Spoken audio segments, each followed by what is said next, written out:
ओम नमः सिद्धेभ्य नमो जीर्णाणम। सभी को सादर शुद्धात्म वंदन। आज माघ शुक्ला एकम का यह शुभ मंगल पावन दिवस है और प्रतिदिन प्रसारित होने वाले सोनगढ़ संदेश में से आज जो संदेश हमें प्राप्त हुआ है वह बहुत ही सुंदर संदेश भक्ति की स्वरूप को बताते हुए आज हमें संदेश प्राप्त हुआ है। तो चलिए देखते हैं आज का यह संदेश। इसमें लिखा है कि भगवान की भक्ति के भाव का निषेध करके जो खान पान आदि के अशुभ राग में लगा रहता है वह तो नरक मरकर दुर्गति में जाएगा। ऐसा पूज्य गुरुदेव श्री के वचनामृत में ये बोलाया हुआ है। इसका क्या अर्थ समझना कि भगवान की भक्ति के भाव का निषेध करके, यानी यहाँ पर भगवान की भक्ति के भाव का निषेध करने की बात नहीं चल रही है। यहाँ क्या बात चल रही है? अशुभ के राग की बात कर रही है। देखिए, शुभ कर्म है और अशुभ कर्म है। शुभ कर्म से पुण्याश्रव का बंध होगा और अशुभ कर्मों से पापाश्रव का बंध होगा।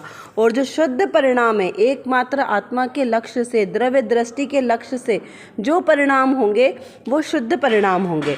तो यहाँ पे भगवान की भक्ति का भाव ये क्या है? व्यवहार से भक्ति है ना, क्योंकि भगवान की भक्ति करना, भगवान का पूजन अर्चन करना, स्वाध्याय करना, ये सब क्या है? व्यवहार की क्रिया है। और निश्चय में क्या लेना है? तो निश्चय में जो निज शुद्धात्मा के लक्ष्य से जो भी हमने किया, एकाग्रता, आत्मा में लीनता, अपने ही स्वरूप में रमणता, अपने स्वरूप का विचार, वो सब क्या है? निश्चय की विषय है। तो यहाँ पर मुख्य विषय क्या है? भक्ति का। तो पहले तो ये जाने कि भक्ति किसे कहा। तो भक्ति है जो जिनेंद्र भगवान के गुणानुवाद करना, क्या उनके गुणों में अनुराग करना, उसे भक्ति कहा है। भक्ति का मतलब ऐसा नहीं लेना कि आपने ढोल नगाड़े बजा के बहुत सुर ताल मिलाकर जो आप कोई भजन गा रहे हो तो वही भक्ति है, ऐसा ज़रूरी नहीं है। बिना सुर ताल के भी आप भगवान के गुणानुवाद करें, उसमें लय आदि भी ना हो, सिर्फ आपके अंदर से जो भगवान के स्वरूप को निहार कर जो उनके प्रति उनके गुणों का आपके अंदर में स्मरण हो रहा है, वो सब भक्ति की कैटेगरी में आ जाएगा। चाहे आप उसे गद्य रूप में बोलो, चाहे उसे पद्य रूप में बोलो, ठीक है ना। तो इसे यहाँ पे क्लियर करा है। इसमें सुर और दुस्वर सुस्वर का कोई काम नहीं है। ये सब नाम कर्म की प्रकृतियाँ, ये सब व्यवहार से है ना। इनसे भक्ति का कोई लेना देना नहीं है। भक्ति एकमात्र क्या समझना है? भक्ति यानी जिनेंद्र प्रभु के द्वारा वीतरागी प्रभु के गुणों का गुणानुवाद करना, उनके गुणों में अनुराग करना, उनके गुणों का गुणगान करना, ये सब भक्ति है, ठीक है। तो ऐसे जो भक्ति भाव में है, तो भक्ति भाव करना ये भी क्या है? पुण्य की क्रिया है, शुभ क्रिया है। इसमें धर्म नहीं मानना। यदि हमने मात्र भक्ति में धर्म मान लिया तो वो भी क्या होगा? हमारा व्यवहार है और वो भी मिथ्यात्व में चला जाएगा। क्यों? क्योंकि जिनेंद्र भगवान कैसे है? मेरे जीव द्रव्य की अपेक्षा से वो पर है। तो पर का गुणानुवाद करने से आपको आत्मानुभूति नहीं होगी। आत्मानुभूति, सम्यक दर्शन तो अपने निशुद्धात्मा को देखने से होगी। तो फिर कहा कि क्या भक्ति भाव नहीं करना? तो नहीं, भक्ति तो करना है, लेकिन उसमें धर्म नहीं मानना है। भगवान के गुणों को देखकर, भगवान के स्वरूप को देखकर, उनकी जिन प्रतिमा को देखकर क्या विचार करना कि ऐसा ही प्रभुवर मैं भी हूँ, यही स्वरूप मेरा है। तो उनके गुणों को देखकर अपने अंदर में अपने द्रव्य स्वभाव पर दृष्टि रखना, तो वह हुई निश्चय से भक्ति। क्या अवलंबन तो पर का लेना है, लेकिन दृष्टि अंतर पे लाना है, तो वो क्रिया सही होगी। तो इस प्रकार से भक्ति करना है। तो यहाँ पर व्यवहार भक्ति का निषेध नहीं कहा, यहाँ पर ये बताया है कि व्यवहार भक्ति में धर्म मानने को निषेध करना कहा है। देखिए यहाँ पे क्या लिखा है? भगवान की भक्ति के भाव का निषेध करके जो खान पान आदि का शुभ कार्यों में लगा रहता है, यानी जो स्वच्छंदी हो रहा है, जिसने ये पढ़ लिया कि दयादान पूजा पाठ भक्ति आदि व्यवहार है और इससे मोक्ष नहीं होता, तो भाई हम ऐसा क्यों करें? ऐसा करके जो निरुद्दमी हो रहा है, जो स्वच्छंदी हो रहा है और वो भगवान की पूजा भक्ति के बिना क्या कर रहा है? वो अशुभ में जा रहा है, खान पान आदि के घूमने में यहाँ पर। क्योंकि देखो, जीव के पास समय है तो वो कहीं ना कहीं तो लगाएगा ना, या तो वो अपना शुभ में लगाएगा या शुभ में लगाएगा, क्योंकि शुद्ध की तो अभी कोई उसके पास व्यवस्था नहीं है, तो कहाँ जाएगा जीव? तो यहाँ पर कहा है कि शास्त्रों में उपदेश है ऊंचा चढ़ने के लिए दिया है, नीचे गिरने के लिए नहीं दिया है। तो यहाँ पर आपका जब तक मन शुद्ध में नहीं जाता है तब तक आपको शुभ क्रियाओं में मन लगाना है, ठीक है ना। पूजा पाठ, दया दान आदि ये सब करना तो है, लेकिन जब आपने इसके स्वरूप को समझ लिया तो ये करते हुए भी उसमें धर्म नहीं मानना है, बस इतनी सी बात है। इसमें कोई बहुत ऐसी बात नहीं है कि आपको समझ में नहीं आ रही है, बहुत सरल बात है कि आपको वो क्रिया, व्यवहार की क्रिया करते हुए भी उसमें धर्म नहीं मानना है, दृष्टि द्रव्य पर रखनी है, तो आपकी क्रियाएं सार्थक होगी। तो इस प्रकार यहाँ पर कहा है कि जो अशुभ में लगेगा तो वो अशुभ राग में लगा रहता है, तो वो मर कर क्या होगा, दुर्गति का कारण होगा, क्योंकि वो अशुभ में जा रहा है ना, शुभ को छोड़ के। और यदि वो अशुभ को छोड़कर शुभ में आ रहा है तो वो उसका स्वर्गाधिक का कारण है, और अगर वो शुद्ध में जा रहा है तो मोक्ष का कारण है। कितनी सिंपल प्रोसेस है कि यदि जीव अपना समय, अपनी बुद्धि को अशुभ में लगाएगा तो वो मरकर दुर्गति का कारण बनेगा, यदि वो शुभ में लगाएगा तो वो स्वर्गाधिक सुख का कारण बनेगा, और यदि वो निज शुद्धात्म तत्व पे लगाएगा तो वो मोक्ष का कारण बनेगा, सर्वाधिक शाश्वत सुख का कारण बनेगा। इस प्रकार इसका अर्थ यहाँ समझना। चलिए अब देखते हैं आज की रत्न कणिका में कौन सी विशेष बात आई है। प्रश्न किया है कि उपदेश सुनकर वृत्ति में दृढ़ता नहीं आती, उसका क्या कारण है। उसका समाधान स्वरूप बताया है कि दृढ़ता नहीं आने का कारण स्वयं ही है, दूसरा नहीं। स्वयं दृढ़ता आती है, अनादिकाल का जो अभ्यास है उसी में चला जाता है और स्वरूप दिखाई नहीं देता, इसीलिए दृढ़ता नहीं आती। परंतु आत्मा को लक्षण से पहचान कर निश्चित करना चाहिए। जो आत्मा सुख आनंद की इच्छा कर रहा है वह स्वयं सुख रूप है। वह बाहर में सुख की आशा रख के सुख आनंद की प्राप्ति के लिए उत्सुक रहता है, परंतु सुख बाहर में से नहीं मिलता, इसीलिए आकुल व्याकुल बना रहता है। सुख की इच्छा करने वाला स्वयं ही सुख रूप है, इसीलिए बाह्य आश्रय छूट जाए और स्वयं एकाकी रह जाए तो अपने अंतर में सुख एवं आनंद प्रकट होता है, और वह निर्मल स्वयं, वह निर्णय वह स्वयं करे तो होता है। इस प्रकार यहाँ पर समाधान किया गया है। क्या समाधान बताया कि हमने इतने वर्षों से शास्त्र स्वाध्याय किया, सुना, बहुत सारे शास्त्र पढ़ डाले, फिर भी अंदर में दृढ़ता क्यों नहीं आती, उसका समाधान किया है कि वह हमारी प्रवृत्ति में क्यों नहीं आता। क्योंकि हमने क्या जाना अनादिकाल से कि मैं आत्मा हूँ, मैं शरीर से भिन्न हूँ, शरीर की सारी क्रियाएं मुझसे भिन्न है और आत्मा की परिणति भिन्न है।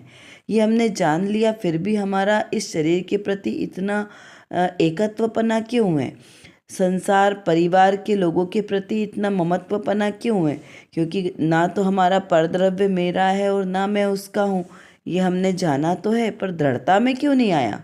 तो उसका समाधान क्या बताया कि दृढ़ता में हम अपने स्वयं के ही अज्ञान के कारण नहीं आ रहे। क्यों? क्योंकि हमने पढ़ तो लिया है कि परद्रव्य मेरा नहीं है, लेकिन उसका निर्णय नहीं किया, पक्का निर्णय नहीं किया कि ये परद्रव्य मेरे से भिन्न है। जिस दिन निर्णय हो जाएगा उस दिन वो सहज ही हमारे परिणति में आएगा कि ये मेरा नहीं है। जैसे हमारे पास कोई भोजन है, हमारा प्रिय भोजन, मिष्ठान्न बना है, लेकिन हमें जब तक पता नहीं, हम उसको खाने के लिए हम रेडी हुए, लेकिन जैसे ही पता चले कि अरे ये तो थोड़ा सा अंदर से खराब हो गया है, तो क्या हम उसका सेवन करेंगे? नहीं करेंगे, तुरंत छूट जाएगा ना, चाहे वो कितना भी हमारा प्रिय हो, लेकिन हम उसका सेवन नहीं करेंगे। क्यों नहीं करेंगे? क्योंकि हमें ये दृढ़ श्रद्धान है कि जो भोजन खराब हो गया वो अभक्ष हो गया है ना, और अभक्ष हम नहीं खा सकते, उससे हमारा घात होगा। तो जब हमें इस चीज़ का निर्णय है तो वो तुरंत हमसे छूट जाता है, सहज छूटता है ना। वैसे ही अभी हमें यह निर्णय नहीं हुआ है कि परद्रव्य मेरे मोक्ष मार्ग का घात करने वाला है, ये मेरे नहीं है, ये मेरे लिए अनुकूल नहीं है, तो इसलिए हम परद्रव्य को अपना मान रहे हैं। लेकिन जिस दिन हमें यह निश्चय हो जाएगा कि ये परद्रव्य सारे के सारे मेरे मोक्ष मार्ग में बाधक है, ये मेरे संसार को बढ़ाने वाले हैं, तब वो क्या होगा, उनके प्रति लक्ष्य तुरंत छूट जाएगा। ये शरीर मेरा नहीं है, जिस दिन निश्चय हो जाएगा उस दिन शरीर से आसक्ति खत्म हो जाएगी। सुकुमार मुनिराज ने जब तक उनको वो भेद ज्ञान नहीं था तब तक उनको अपने शरीर के प्रति कितना राग था ना, कितना सुकोमल था, सरसों का दाना भी जिनको चुभता था। लेकिन जिस दिन उनकी दृष्टि उस शरीर से हट गई तब क्या हुआ, वो अपने महल की छत से नीचे भी आ गए और बिना बिना चप्पल के वो जंगल में कंटीले भूमि पर चले। उनको ख्याल आया नहीं आया, उन्होंने विचार किया कि मैं कैसे चलूं। नहीं, श्यालिनी ने 3 दिन तक खाया, उनको शरीर का राग आया क्या? नहीं आया। क्यों नहीं आया? क्योंकि शरीर के प्रति ममत्व हट गया। पता चल गया कि ये शरीर मेरा नहीं है, मेरा तो नहीं, शुद्धात्मा ही मेरा है। तो इस प्रकार जब हमारे को दृढ़ता आती है हमारे स्वरूप के प्रति, तब सहज ही वो क्रिया हो जाती है।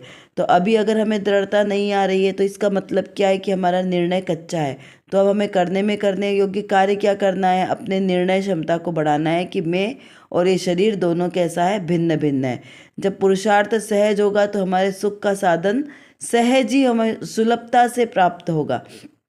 तो हमें सबसे पहले क्या करना है? भेद ज्ञान करना है, निरंतर भेद ज्ञान करना है कि पर द्रव्य मेरे सुख का कारण नहीं है।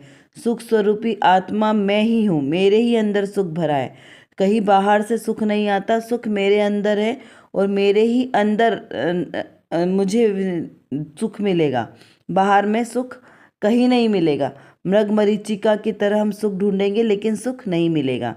इसी प्रकार आज की जो हमारा संदेश है इसमें भक्ति और अपने आत्मिक सुख की चर्चा आई है। अगर हम भक्ति में देखें तो भक्ति में प्रसिद्ध कौन हुए? धनंजय कवि प्रसिद्ध हुए, जिनके पुत्र को सर्प के विष से मृत्यु हो गई, फिर भी उन्होंने अपनी भक्ति की धारा नहीं छोड़ी। उसके फल में क्या हुआ? पुत्र पुनर्जीवित हो गया। तो जिनेंद्र देव के स्वरूप में अपना मोक्ष मार्ग दिखाई देना, वह भी सच्ची भक्ति है। जिनेंद्र देव की आज्ञा का अनुसरण करना, वह भी भक्ति है। मेंढक ने भक्ति की, पूजन की थाली नहीं थी उसके पास, वाणी नहीं थी, फिर भी उसने भक्ति की। रावण ने ऐसी भक्ति की कि वीणा के तार टूटने पर उसने अपनी जंघा से नसें निकालकर वीणा में बांध दी और फिर भक्ति की। यानी कि संसार में डूबते हुए जीवों को हस्तावलंबन का सहारा देकर कोई उठा सकता है तो वो जिनेंद्र की भक्ति है। इसमें व्यवहार भक्ति और निश्चय भक्ति 2 प्रकार की भक्ति कही है। निश्चय भक्ति अपने आत्मस्वरूप में लीनता और व्यवहार भक्ति जिनेंद्र देव के गुणों का गुणानुवाद करना। चलिए अब कुछ प्रश्नों के माध्यम से हम इसको और ज़्यादा चिंतन करते हैं। यहाँ हमें विचार करना है कि भक्ति किसे कहा है। सुर ताल में मृदंग आदि बजाकर भक्ति करना भक्ति है या फिर अपने अंतर के शुद्ध परिणाम वो भक्ति है। दोनों में विचार करना कि सही में भक्ति किसे कहा है और क्यों करते हैं हम भक्ति। निश्चय भक्ति और व्यवहार भक्ति क्या है? हम भक्त नहीं भगवान बनेंगे, इसका क्या आशय है? ये क्या हम जीवन भर भक्त ही बने रहेंगे कि हमें भगवान बनने के लिए भक्ति करते करते और भगवान बनना है? इस पर हमें विचार करना है। सुख की अभिलाषा में संसार बढ़ाया है, सबको माना अपना यही दोष हमारा है। हमने क्या कहा? सुख की अभिलाषा में अपना संसार बढ़ाया है और फिर क्या किया? दूसरा दोष, सबको अपना माना। तो इस पर भी हमें विचार और चिंतन करना है कि क्या यह हमारा कार्य सही है। फिर जो आत्मा का सुख है, आनंद है, उसकी इच्छा कर रहा है, क्या वह स्वयं सुखरूप है? क्या हमारी इच्छा करने से हमें सुख मिलेगा या कुछ और साधन करना पड़ेगा जिससे सुख हमें सहज ही प्राप्त हो जाएगा? ऐसा हमें चिंतन करना है। सुख कहाँ है? क्या है सच्चा सुख और क्या हम प्रयत्न करें जिससे हमें सच्चे सुख की प्राप्ति हो? इस प्रकार से हमें सुख की तलाश करनी है। तो उसके लिए हमें विचार चिंतन भी करना है कि किस प्रकार की हम प्रक्रिया अपनाएं जिससे हमें सुख की प्राप्ति हो। तो देखिए, सुख तो मेरे अंदर में ही है। सुख हमें कहीं बाहर खोजने जाने की ज़रूरत नहीं है, एकमात्र अपनी दृष्टि को बदलना है। दृष्टि बदल गई तो सृष्टि बदल गई। मैं स्वयं ही सुख स्वरूपी हूँ, सुख मेरे ही अंदर भरा है। तो हमें सिर्फ अपने सुख का निर्णय करना है कि मैं सुख स्वरूपी हूँ, तो हमें सुख की प्राप्ति होगी। आशा करती हूँ आपको यह सब अच्छी तरीके से समझ में आ गया होगा। यदि कुछ नहीं समझ में आया हो तो आप ज़रूर हमसे कमेंट बॉक्स में लिखकर पूछ सकते हैं और जो विषय आज हमारे सामने हुआ, इसको बारंबार चिंतन करते रहें, जिससे हमारी दृढ़ता मजबूत हो। और इसी प्रकार सम्यक श्रद्धा के साथ जो भी हम क्रिया करेंगे वही हमारे लिए कार्यकारी होगी। अतः सम्यक दर्शन, सम्यक ज्ञान और सम्यक चारित्र के साथ हम भी अपने ऐसे रत्नत्रय को प्रकट करें, सच्चा श्रद्धान करें। इसी पवित्र शुभ भावनाओं के साथ आप सभी को सादर जय जिनेंद्र।